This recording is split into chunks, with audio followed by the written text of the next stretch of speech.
Ito yung flower patch kanina. Perfect din talaga to for seniors, for friends. Tapos nakikita niyo ba yung mga building sa likod?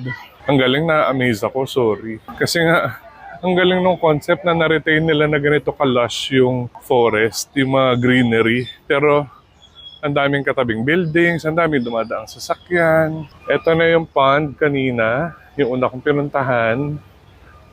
Pagbaba kasi doon, tapos pagkaliwa, nandun na kami nakaupo ni Paul kanina. Pakita ko sa inyo yung map pala of this park. Ayan, ganyan siya kalaki guys. Asan ba ako? Ito ata. Ayan, ito yung iniikot ko. Ito yung pond, tama ba ako? Ito pa lang yung naiikot natin. Tama ba? O basta, ganyan siya kalaki. Sobrang laki. Ang dami niya pwedeng gawin. So sabihin ko kay Paul, dalhin namin yung parents na dito tomorrow. Kasi wala na rin naman kami agenda for them. Kasi ayaw rin naman namin silang mapagod. Ayaw namin silang ma-stress. Tapos, ang habol namin dito actually talaga was the weather, yung malamig. And makapagpahinga sila. I think they've done that. Sulit na sulit yung hotel sa kanila in all fairness. And yun na naman yung point kung bakit kami nag-hotel. Para makapagpahinga sila. Ang dami dito pwedeng pagpahingahan. Oh, very generous sila sa upuan. Tapos again, anyone can come in and out of the park. It's free, walang bayad. Ayan na, andito na tayo ulit. Okay, yan yung road pababa. Ayun na si Paul, yung naka-orange. Kung nakikita nyo, puntahan na natin siya. Suggest ko na dalhin dito yung parents na tomorrow. Kaya naaya ko siya dito. Ay, busy siya.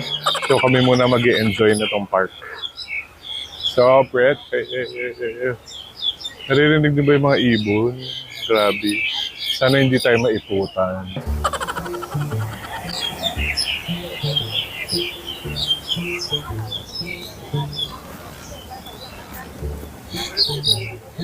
Ay, nakaharang sila ate. Ate, nakaharang kayo sa shot ko. Wala. Kung kailan ako nag-set up ng camera, sila wala. Sige lang, go. Harang lang kayong lahat. Na para bang wala na akong aesthetic shot. Yan. Okay.